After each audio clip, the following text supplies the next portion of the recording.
Welcome to the Del Walmsley Radio Show. Del challenges the status quo, questions everything, and empowers you to return to your core beliefs to make your life better. If you're ready to hear the truth and get your roadmap to the lifestyle you really want, the next hour will change your life. And now, your host, self-made millionaire, national award-winning investor of the year, CEO and founder of Lifestyles Unlimited, Del Walmsley. Welcome to the Del Walmsley Radio Show, where the hype ends and the help begins. I'm your host, Del Walmsley, and as always, we're working on your financial freedom. Well, today, my friends, I've got a couple of things lined up for us here on the show. Number one, I'm going to go through an article that I think is rather interesting and cover it. And then we're going to go to the mailbag, because I've gotten a pretty large accumulation of emails lately that are pretty deep questions that I really would rather just discuss openly on the radio than to write, a 4-page dissertation to somebody. But if you've got questions, it's fine to get them to me. If they're easy, short ones, I'll give you a quick answer. If not, then I will hold them off for the radio. But I'm going to get these questions that everybody asked me down today. So if you want to call in with a question, or if you like, you can email me at askdel@luinc.com, askdel@luinc.com, and I can get your email and maybe get it on the radio show today that way if you prefer. Don't worry about your name or whatever. I don't like to use people's names. Don't think it's necessary. Don't want to get you in trouble. It's funny how people look at you crazy if or think you're crazy if you're out there trying to improve yourself. They don't like it. Which brings me to the article that I read here today. I thought was pretty interesting. And the basic statement of the article, let's see, this is out of success.com. Give credit where credit due. Basically, the article says this: it is important to remember that we don't always get what we want, but we always get what we choose. Wow, what a basic statement, but so true. I've always said you can have anything in life you want, but you can't have everything in life you want. So it reminds me of a story of a guy that comes in, 21 years of age, sits down at a piano in a concert hall, and plays the most beautiful music ever played before in his life. And some guy comes up to him and says, man, that's unbelievable. That's unbelievable. I would give up everything to be able to play that way. And the guy said, I did. That's exactly what I did. So you hear this stuff like, Michael Jordan, the greatest basketball player of all time, but Michael Jordan couldn't even start when he was a freshman in high school. But he spent his entire life perfecting his craft. There's this old saying that, man, I said old saying, that's just a colloquialism. It's just a saying. It's really pretty recent, I think, or at least that I became aware of it, which says that we spend 10,000 hours becoming excellent in just a minute. Success comes to you at the end of the 10,000 hours. And when you make a choice of what you're going to spend those 10,000 hours on, that's the choice that this article is talking about. What will you choose to do? When I was a young kid, I was 200 pounds in 4th grade. I spent my 10,000 hours becoming a competitive bodybuilder. That was my choice. I chose to get through school, but not to make school the most important thing in my life. That was a choice. I've had to live with both of those choices. The result of those choices. The outcome of those choices. I had a couple bad relationships when I was young. Ineffective relationships, in one case, and just downright bad choice of people, the second relationship. And so I had to live with those choices. I didn't spend the 10,000 hours to figure out exactly what the perfect woman was and to build the perfect relationship. Hence, I failed in 2 relationships. This last relationship, I've been with her 11 years, and I spend 10,000 hours trying to keep this thing, on the track. It's a full-time job to have a strong relationship with another person on this earth. So you ask yourself, what do you spend your time? What do you spend your money on? What do you put your attention to? And then the article goes on and makes a secondary statement. The secondary statement says that successful people compared to not successful people, unsuccessful people, there's got to be a combination of words there that work. I think it's unsuccessful people as compared to successful people make bad choices. Unsuccessful people choose failure. Successful people make good choices, and they choose to succeed. Now, that's got to be very annoying if you're sitting there right now and your life's kind of a mess. But why is your life a mess? Is your life a mess because you picked the wrong spouse? You have a terrible relationship? You have a terrible home life? Is your life a mess because you picked the wrong career? It's not working out for you, not getting you where you want to be? Is it a mess because you're a spendaholic and you're always broke, always in debt? You know, what is it? Is your life a mess because you're 200 pounds overweight, 100 pounds overweight, 50 pounds overweight? You smoke, you drink in excess? You know, what is it that has your life in a mess? Now let's take it one step further. The real challenge is not to realize that you're a complete screw-up. I think there's many of you out there, you look at yourselves and you get it. Now, I'd like to be a motivational speaker and tell you that you could change all that. But I don't believe in motivation. I believe motivation comes from the outside, and it's like taking a bath.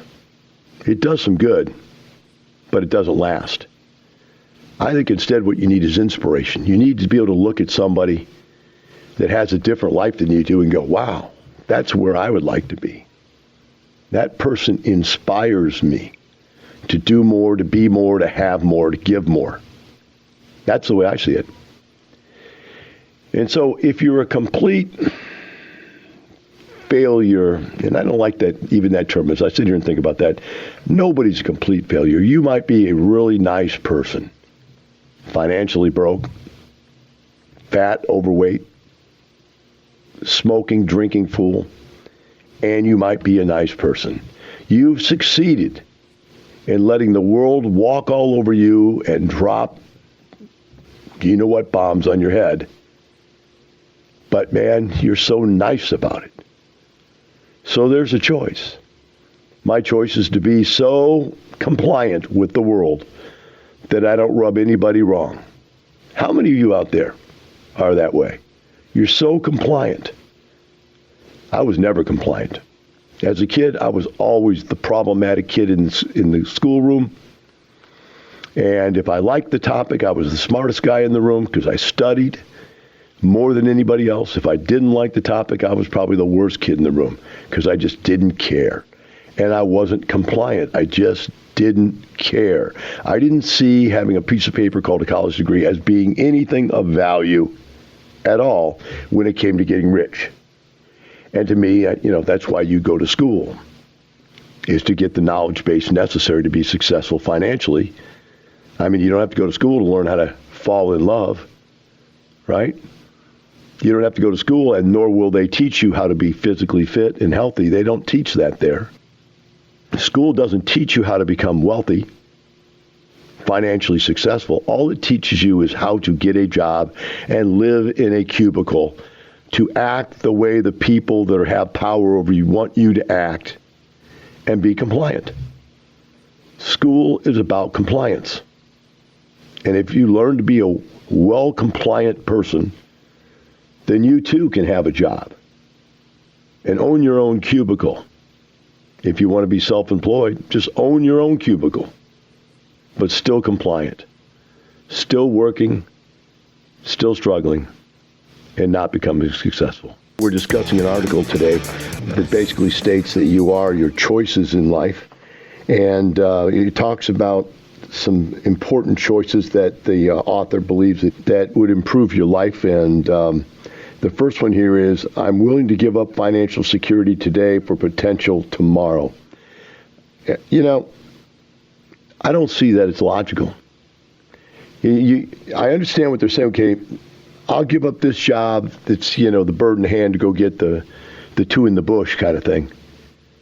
But to me, it's that kind of thinking that gets people in trouble. Here I am, I've got a job, I'm making money, I'm surviving, right? And what I'll do is I'm going to give it all up. So I'm arguing with this person. I'm saying, you don't go give it all up to go get something else. That doesn't make any sense. Here's what you do.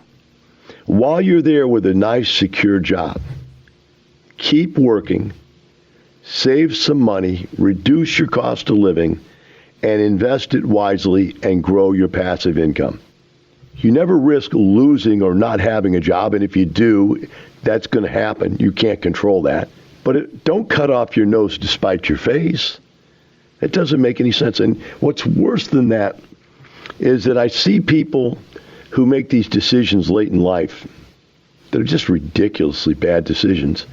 For instance, I knew a teacher. He was a principal, educator here in Houston that gave up his day job. In fact, he was more than a principal. He was an executive, but the bottom line is he gave that up, sold his 401k, and bought a franchise for Tony Robbins to be a Tony Robbins public speaker franchise. The guy lost his shirt. When you take a person that has a salaried position and you throw them into a purely commission world, they're going to fail. They have not learned to eat what they kill. They've been living on canned cat food for their whole life, man. They get up every morning, wow, they cry, and down comes the food. Down comes the paycheck every month. Whether they, crap on themselves or whether they tear up the job and do a great job or they do a poor job, they're going to get paid. Now to say you get nothing unless you actually produce something is not something they can do very well. They're not trained for that. Now, you take a trained quality salesman, and I think they can sell just about anything because of the skill sets necessary to interact with people and to make sales is a true trained skill set. Some people are natural BSers, and they can do it. But if you're not a natural or you're not trained, you shouldn't jump out of a job. But you don't need to jump out of a job.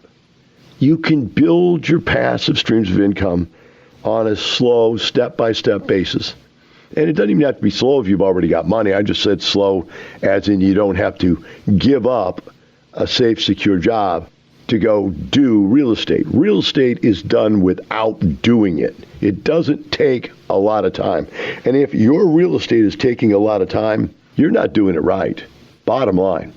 The choice you made to leave a good, secure job to go be a real estate agent, purely commission, to be a wholesale flipper guy, buy, sell, buy, sell, buy, sell, risky and not very, I don't want to say lucrative because I know some people make money doing it, but most people don't. It's not a highly succeeded position in life. The next one this guy brings up along the same line says, is I'm willing to give up immediate gratification for personal growth. I agree with that one. That makes sense. Let's think about it from a couple different angles, see if we can poke holes in it. I'm willing to give up the immediate gratification of having a bunch of apartment complexes that made me money for the potential growth of buying something larger, nicer, better, easier to manage. So I started with houses, then I went to duplexes and fourplexes. Then I forced myself to move up into small apartment complexes, 20s, 30s, 40s. Then I jumped into 60s and 80s and hundreds. And so each time as I would jump up a level, I would let some of this stuff on the bottom of the portfolio go.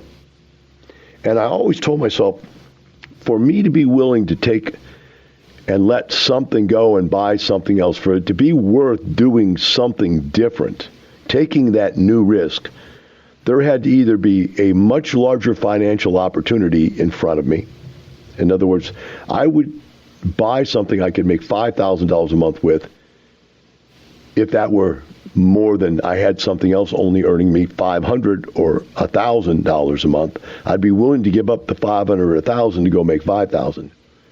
And the other one was I'm willing to give up safe, secure investments on the bottom of my portfolio to buy something larger, better, newer, easier to operate, more leverageable, et cetera, et cetera, et cetera. The last deal I just closed was a Class A apartment complex all by myself. Not too many people own a Class A apartment. Even all the people on the internet spouting about how smart they are, how successful they are as real estate investors. All they really are is syndicators. They're out there using other people's money to buy stuff. They don't buy anything. They make money off other people's money. They don't make money off their money, so they're not really investors. They're syndicators.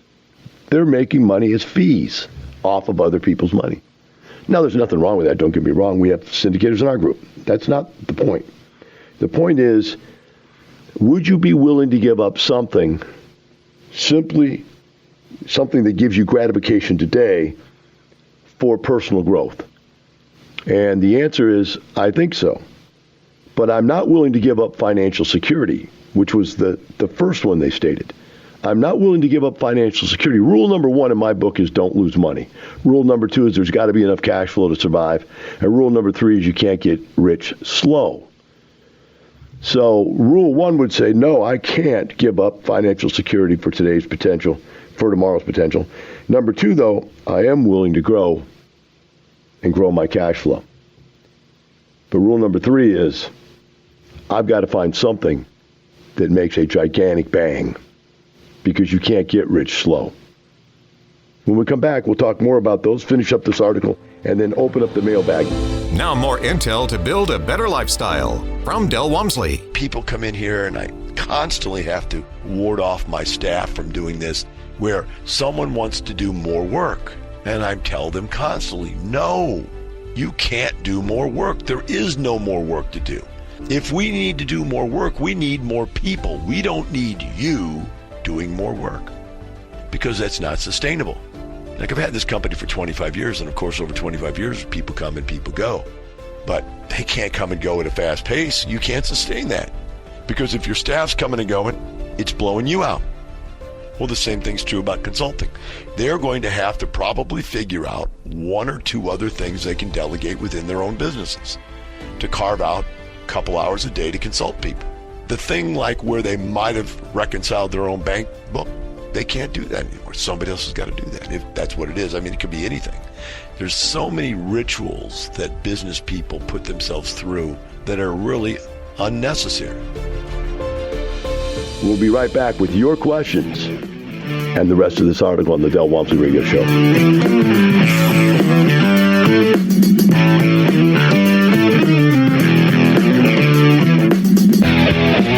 You're listening to the Del Walmsley Radio Show. Del will be right back with more life-changing principles in just a few minutes. There is a dream killer here somewhere today. You're going to run into somebody that's going to tell you this stuff doesn't work. Like Vinette said, it's a scam. This is probably a multi-level marketing program. Somebody is going to tell you it doesn't work because you're the wrong race, the wrong age, the wrong sex, the wrong sexual preference, the something or other. And this is all set up so rich people can be successful and all you poor people can't. And if you believe that, they've won. But if you don't, you win. Don't believe the dream killers. Start winning today with a Lifestyles Unlimited free workshop. Get the knowledge you need to replace your income in 2 to 5 years, and then find out how to take action. Register for the free online workshop at lifestylesunlimitedworkshop.com. Now here's some more unconventional wisdom to set you free from the man on a mission to retire America, one person at a time, Del Walmsley. Welcome back to the Del Walmsley Radio Show. Today we're going over this article which basically suggests that you are an accumulation of your choices in life, and I agree with that. They made 5 points. We've done 2 of them so far. The next one is, I'm willing to give up a fast life for a good life. I didn't really understand that. I read their explanation of it. Here's what I think it means, and if it means what I think it means, then I agree with it. And that is, the fast life is trying to keep up with the Joneses. I got to have this, I got to have that, I got to have a faster car, a newer car, a better house, a newer house, a bigger house, better clothes, a Rolex watch. You need all this stuff in life, and you're constantly moving as fast as you can to get to it. That's not the good life. The other thing is that I equate to this statement is that you know people who let everybody else dictate to them what they want to do. One of the hardest words I've found, funny, even my mentors have a hard time with this word. It's just, they're highly successful multimillionaires, and they find it hard to say no. One of my most exclusive expertises is to simply say no.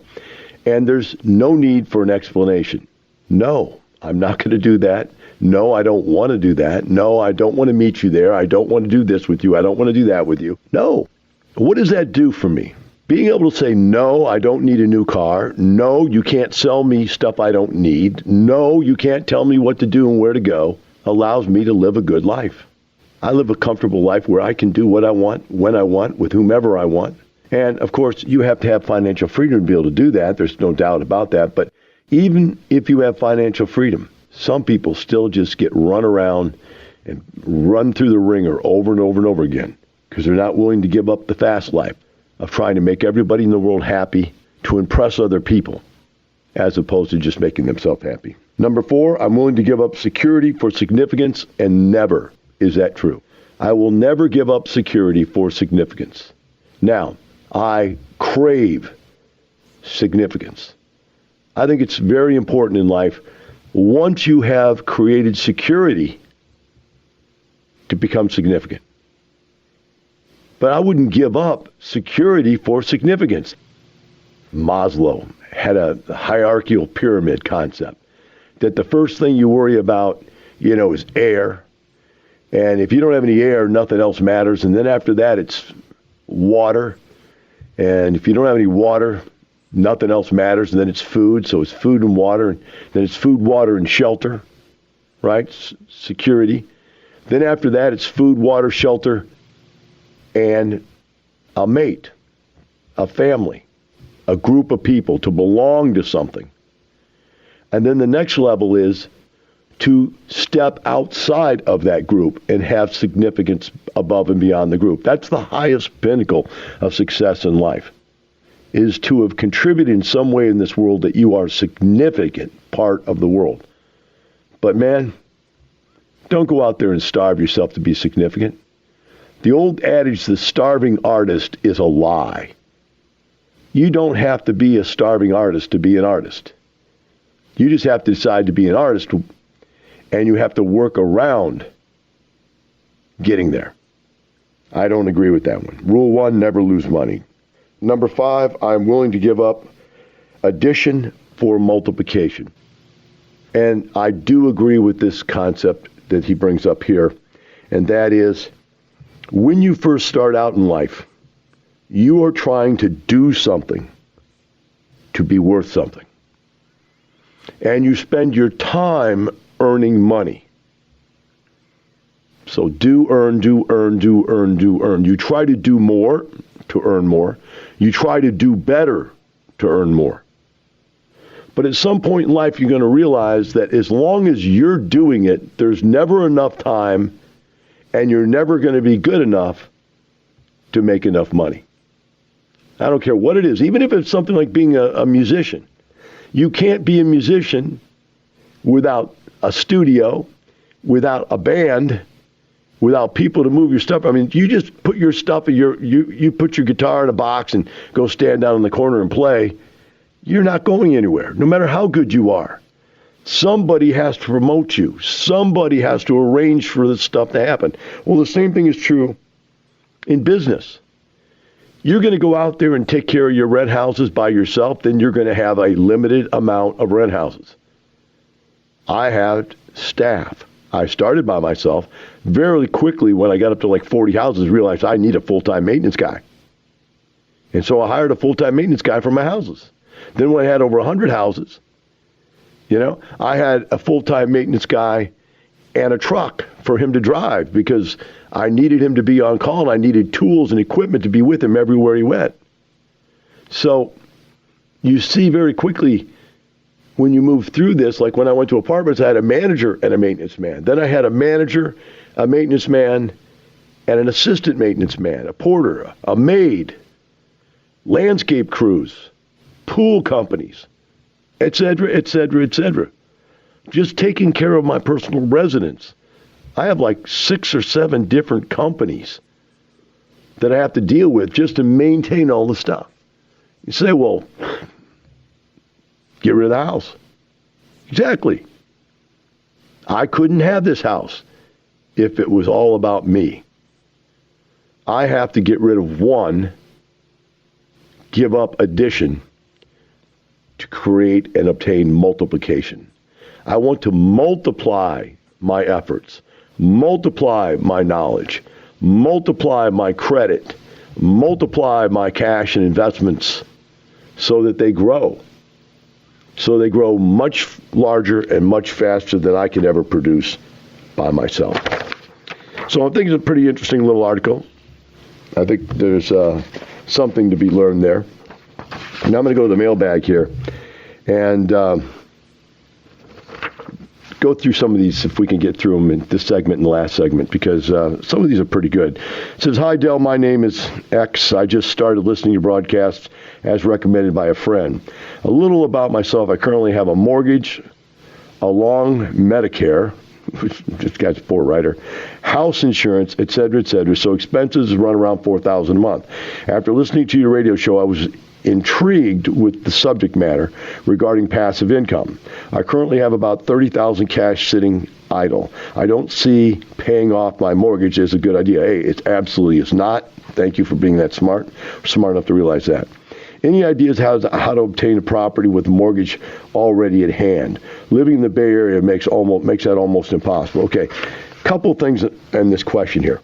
Number one, when you go to get a mortgage for a rent house, already owning a home doesn't take that possibility away from you, because you're going to add the income from the rent house to your personal income. Most people think when they go to get a mortgage for their personal residence, they go, okay, you can qualify for this large a loan, because they're looking at their debt-to-income ratio and saying that's the most mortgage payment we can put in your debt-to-income ratio and not bust the number.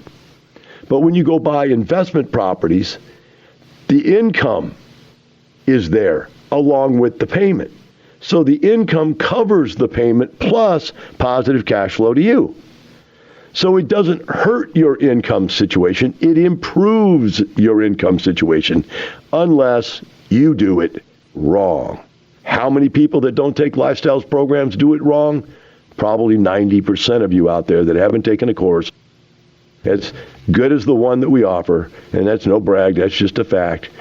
You get it wrong. I've never had a person come to the 2-day walkout and go, I knew everything you said.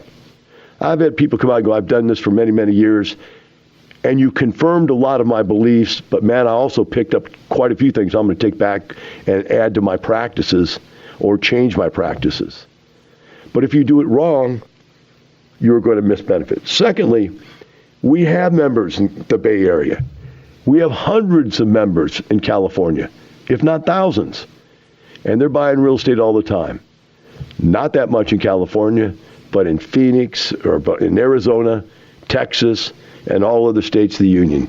There's no reason you have to buy a rental property where you live, because you don't have to work in your business. You can have somebody else work on it for you. I've got the mailbag open, so let's go to Bill in Denver. Bill, welcome to the show. Yeah, thanks, Del. Hey, I'm trying to get a deal put together to build 5 townhomes/condos here in Denver. I sold a multifamily property, rolled my money over into this possible development. There's a duplex on there right now, but I'm having troubles trying to conforming to a lot of these banks. You know, their debt-to-income ratios and having enough reserve capital during the construction process, which I don't have enough capital from what they're wanting on a $2 million project. I didn't know, they want 10%. I didn't know if there was any other way on how to try to get around that. I'm looking at trying to pre-sell 2 units and retain 3 for income. Well, that could work. I'm conflicted on the question, though, Bill. Let me share with you why I'm so conflicted. I don't like condos. I've never liked them. The only money I've ever seen lost in real estate was on condos. Now, I'm not stating the counter, the opposite of that, which is to say every condo loses money. I'm not saying that, but I'm saying the only money I've ever seen anybody lose is in condos. Condos are not real estate. They're air. They're a multifamily environment that is owned in single-family version. That's like saying you've got 3 wives living with you, Bill. Everybody has a say, but nobody has a say. Nothing can be done. Now, you as a builder, I'm assuming you're trying to make your money off of building them. That's what's happening? Yeah, I'm going to build them. The real estate market here in Denver here is pretty lucrative, and these they would have parting wall agreements. I would probably liquidate 2 and then retain 3 just for rental income. Bill, next year the entire world's going to end. I don't know if you've heard it yet. Has it hit the news yet? The world ends next year. Nope. All right. Next and year, what are you going to do? What are you going to do when you're sitting there with 3 condos? You have nothing to do. You can't sell them. They end up selling for less than what it costs you to build them. You can't pay the bank. The bank's mad at you already because you didn't put enough money down. They didn't feel like you were strong enough to do it. So you figured out some way to get around it, and then it goes down. I don't like it, Bill. It's not an investment. It's a construction deal. It's a business deal. And I understand Colorado and Denver specifically is very hot right now. I get that. So don't get me wrong. I'm not trying to neg you out. I'm just telling you I don't like the deal. I wouldn't invest. Simplest way to solve that problem, though, Bill, is you just get somebody who's got a high net worth balance sheet to be a KP with you. The problem is to do that, you got to get somebody who actually likes that investment, likes that business. Here at Lifestyles, we have thousands and thousands of people that are multimillionaires. And so we got, a lot of people as they're doing their first big apartment complex deal, they don't actually qualify net worth wise because they can raise all the money they want for down payment money. That's irrespective. But they don't qualify net worth wise, so they have to get KPs, which are called key principals, to throw their balance sheet at the project is what they're basically doing. They don't have to do anything else. And you just give them a small piece of whatever the profit's going to be for doing so. That's the easiest way to do it. Then I don't tell you that. You go do it, and then the world ends next year. I'll feel really bad, man. Everything I read right now is the economy's going to crash, the stock market's crashing, real estate is crashing. I mean, everything I read is negative. And being out there with something that you've built or, you got a stick-built project with nobody to sell it to could be the end of your investment career, Sure. So be careful, my friend. I wholeheartedly hear you, because I originally sold my 7-unit, which I'd owned in the 90s, to buy a brand new construction 15-unit apartment building next to the light rail, but the builder couldn't. They didn't vet the builder. He took some shortcuts 2 years into this deal, and the apartment complex there still doesn't have a CO from the city. Yep. I've seen a lot of people go down on construction, Bill. I don't do it myself. It's not my expertise. I like stuff that I know. It's already there. It's built, and it cash flows. That's, rule 1, don't lose money. Rule 1, don't lose money, Bill. Rule 2, there's got to be cash flow. There's got to be a way to make some money off of it, or I'm not going to get into it. And then rule 3 is you can't get rich slow, which means sometimes a big construction, or for me, the closest thing to what you do is I'll buy something that's in bad repair and make it nice again, fix it all back up, rebuild it, that type of thing. But good luck on your project, and like I said, the key principle is the easiest way to solve that problem, to get around it. Okay. All right, thank you, sir. Thank you. Okay, this next question's too long for a minute. We can't get to that. Let me see if I have a short question here. Renter's kids destroyed my backyard. I want to kick them out. And, should I kick them out now, and should I get somebody else to manage the property? Hey, look, if you screen the tenant correctly before you put them in there, then you shouldn't have a problem. If they're paying you on time, you shouldn't have a problem. But the bottom line is, if they're paying tenant and they've already done the damage, it makes no sense to kick them out. All right, have a wonderful day. Remember, it's not the money, it's the lifestyle. We'll see you tomorrow. The information and opinions you hear on the Del Walmsley radio show are those of the host, Del Walmsley, his guests, and his callers. The Del Walmsley show is for entertainment purposes only. Please consult a professional regarding your personal investment needs. Nothing presented on the Del Walmsley show constitutes an endorsement, recommendation, offer, or solicitation to buy or sell any product or security.